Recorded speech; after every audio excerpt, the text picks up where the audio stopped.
Hello there folks, welcome back to the Chap's Guide. My name is Ash and I am your host on this journey through men's style, self-development and personal grooming. Now today is another of my back to basics videos where I provide some advice and some guidance on a topic which I think will be beneficial in your life journey. And this one actually comes from a viewer who wrote to me and particularly asked me, would I provide a back to basics video on the subtle art, vital as it is, of negotiation. Now, first of all, I thought to myself, do I really feel qualified to offer some meaningful advice on the subject of negotiation? What have I ever negotiated in my life? But then I sat down and I thought about it and I thought, well, you know, I've bought several homes of substantial value in my life. I've negotiated when buying cars. I've negotiated deals when I was, working as the head of a charity, negotiating financial settlements, deals, working with government agencies.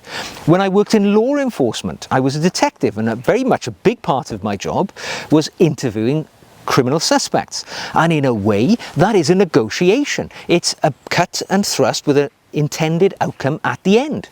So when I sat down, researched it and thought about it, I thought, well, yeah, I do have some tips from my 53-year life journey up to this point that I would be able to share with you, which you may find valuable in learning more about negotiation yourself. Now, the one thing it's well worth remembering is that negotiation forms a big part of all elements of your life. It transcends all parts, whether it's professional negotiation, whether it's personal negotiation, whether it's business or friendship.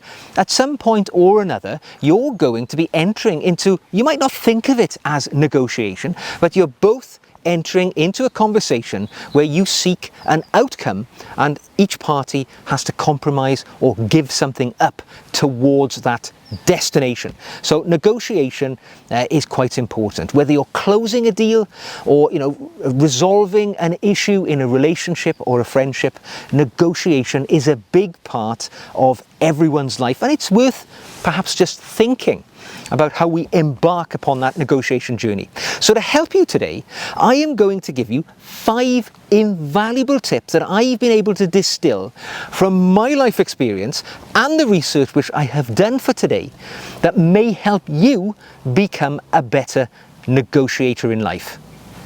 Now, the first tip I'm going to give you in your journey towards becoming a successful negotiator is to do your homework. The power of preparation is paramount when it comes to success in negotiation.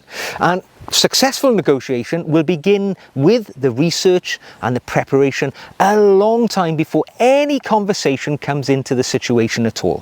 Thoroughly researching and understanding the subject of the negotiation is going to stand you in total top stead of coming out successfully achieving your outcome. You need to understand what your objective in the negotiation is, what you seek to achieve.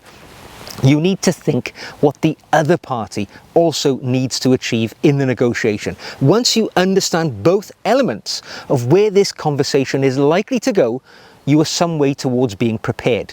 When you've done that, then you can consider in advance things like counter arguments, counter offers that are likely to be made, and you can be prepared for them when they come up in the course of the negotiation. If you can anticipate what they're going to say, if you make a suggestion and that's not to their taste, they're going to suggest a little bit more. If you can be ready for that counter argument, you're in a position then to counter again. Thorough and full preparation is going to mean that you are ready for what comes up and you are more likely to be successful in that negotiating endeavour that you embark upon. Now, the second tip I have for you is to employ your very best active listening skills within this negotiating process, because the art of negotiation entirely hinges upon effective communication with both parties, or maybe more than 2 parties, who are engaging in communication. Cultivate your active listening skills ready for your negotiating process. Now, what do I mean by active listening? When most people engage in a conversation, when the other party speaks, you're already starting to formulate your response. It's natural, it's what we all seek to do. We all want to be ready when the conversation hinges around to us. We want to be ready and able to supply a response at that point. However, in order to do that, when the other person starts talking, within the first sort of few seconds of them making a point, we're starting to put our brain to work thinking about a response. And as they continue to talk, our brain function is split between listening and preparing a response. Effective active listening is where you wait for your response, just leave it, go passive, wait for the other person to continue their conversation fully. Wait for them to transmit the information, let it land, and then with all of the information, supply a cogent and fully rounded response. This empathetic approach to conversation really facilitates compromise, and it allows you to provide the better counter-arguments and the better responses when you're in negotiation mode. Don't go half-cocked. Wait until you know the full story before you say anything. Now, my third tip for you when it comes to negotiation is think of negotiation as a collaborative problem-solving process. Because gone are the days of win-lose in negotiation. You know, you maybe think you're going to go in there and you're going to steal the deal. You're going to offer them something ridiculous, they're going to go for it, and you know, you're going to win. You're going to be the outstanding sort of champion of this negotiation situation. Those days are long gone, all right? You cannot think of it like that.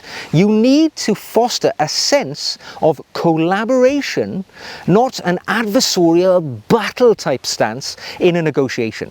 Because if you're feeling that the other person you're talking to is an enemy, you're at odds with each other, it's cut, it's thrust, those types of negotiations tend to end up with an impasse where nobody is prepared to give an inch, and you know, the whole outcome of negotiation is that people come together with a mutually beneficial outcome to the situation that they are negotiating about.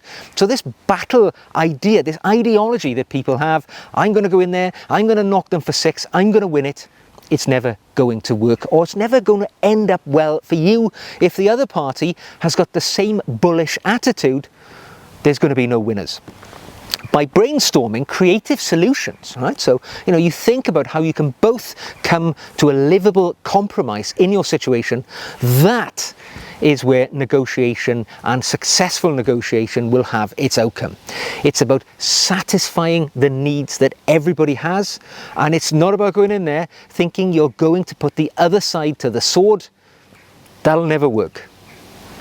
Now, my fourth tip for you in the world of successful negotiation is to stay calm and collected and keep control of your emotional intelligence. Because negotiation, by its very nature, is quite tense. It can be rather emotional. You know, you may have an enormous amount riding on the outcome of this, shall we call it conversation, which is just another word for negotiation.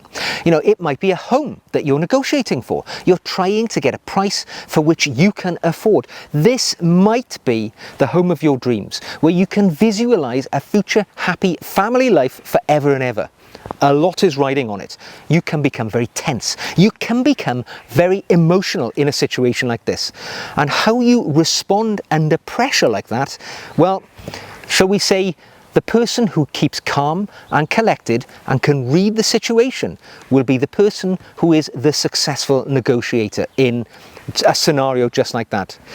Emotional intelligence allows you to diffuse these tense situations. You can perhaps see where the other party is reaching a point where they're not prepared to go any further, where they're starting to escalate into perhaps anger or aggression, because you know you're driving such a difficult and tense negotiation.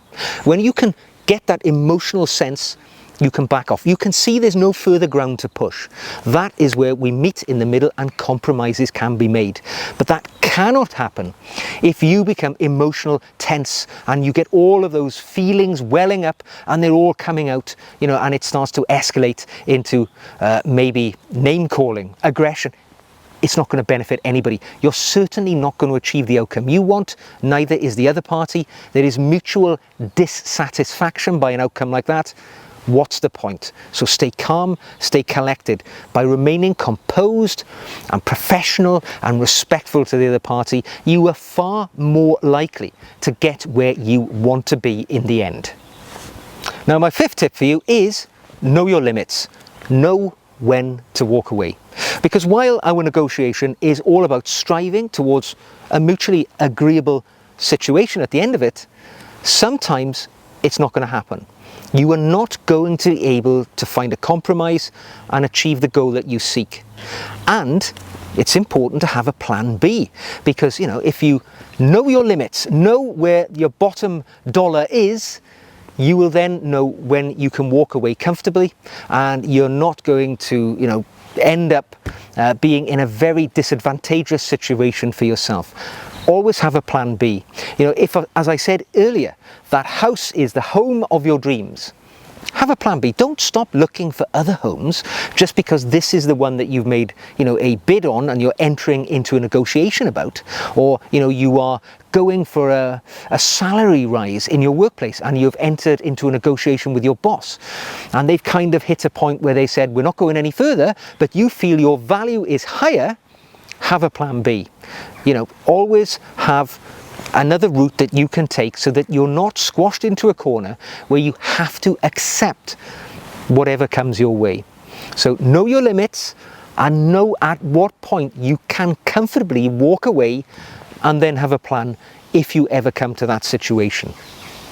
Because if you can do that, it really empowers you with the clarity of knowledge to know that when things in this negotiation do not align with your vision, with your reality, you can walk away. And when you show that to the other party as well, when they see you, you know, saying, okay, we've reached the point below which I am no longer prepared to compromise and I'm going to discontinue from this negotiation, it shows them that you are professional, you are respectful, you know your limits.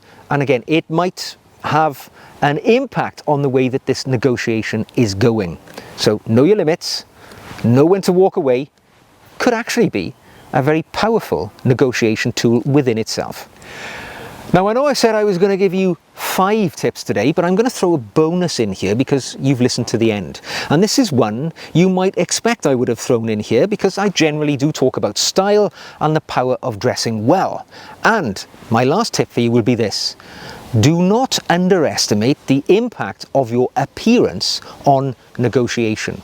Long before you open your mouth in any human communication situation, the other parties are going to look at you and they are going to draw an impression of you based on what they are looking at. So if you're exceptionally well turned out, very smart, very presentable, you clearly know how to dress well, and you have dressed well for this situation, you are demonstrating respect for the importance of this negotiation because you've dressed in, you know, maybe a suit, maybe a tie, maybe a pocket square. You're looking smart, presentable, you've had a shave, you know, you look $1 million, not $100. That's not the way we want to go. But, you know, you're showing I've turned up for this and I mean business because I'm dressed in that way. Now, if you turned up wearing a t-shirt and jeans, it's going to have an entirely different impact on the parties who are speaking to you. They're going to look at you and think, well, this guy's not serious. He's not a professional. He hasn't even got decent clothes on. Even before you open your mouth, you're at a disadvantage. So never underestimate the impact that it has on your opponents. And finally, on you either. Because remember, we dress well more than anything else for ourselves. I know that when I put a suit of clothes on with a nice tie and I'm looking smart and I've had a shave and I've got aftershave on and I've got a nice watch on and cufflinks, I've attended to all the details. I feel more confident, I've got more self-esteem. And remember, when we're in a negotiation situation, we want to be at the height of our powers. And if I can boost my own self-confidence by putting a shirt and tie on, it is the least that I'm prepared to do to give me a chance of being more successful in this negotiation. And I recommend that to you too. So think about the impact dressing well will have on your opponent and on you too. Don't underestimate it. Okay, so those were my 5 tips and a bonus on how to be a better negotiator, using my back to basics mindset on providing some simple skills. Remember, negotiation is not all about winning. It is about a collaboration between you and the other parties to reach a mutually agreeable middle ground. It'll often mean compromise. Sometimes it will mean paying more than you expected, or taking less of a pay rise, or whatever the situation entails. It is about building bridges with the other party, because you never know when you're going to negotiate it with those people again, and the skills and knowledge which you have acquired on this occasion may be invaluable next time. It is a merry dance, negotiation, but using your best communication skills, you can come out to a situation which is going to be the right one for you. So there we go. Put it to practice. I hope you've enjoyed this video. If you have, give it a thumbs up. If you'd like to see more like this, click the old subscribe button. If you'd like to send me a question or suggest something else you'd like to see in one of my Back to Basics series, drop me an email. Email's on the screen now. If you'd like to support the channel, you can buy me a coffee or become a patron. And if you are a patron, you will get the extra video content that I produce on a weekly basis for my patrons. Explanation on how to do that is in the show notes below. So, until the next time, take care. Negotiate with all of the skills I've given you today for success in your life. And I will see you again very soon.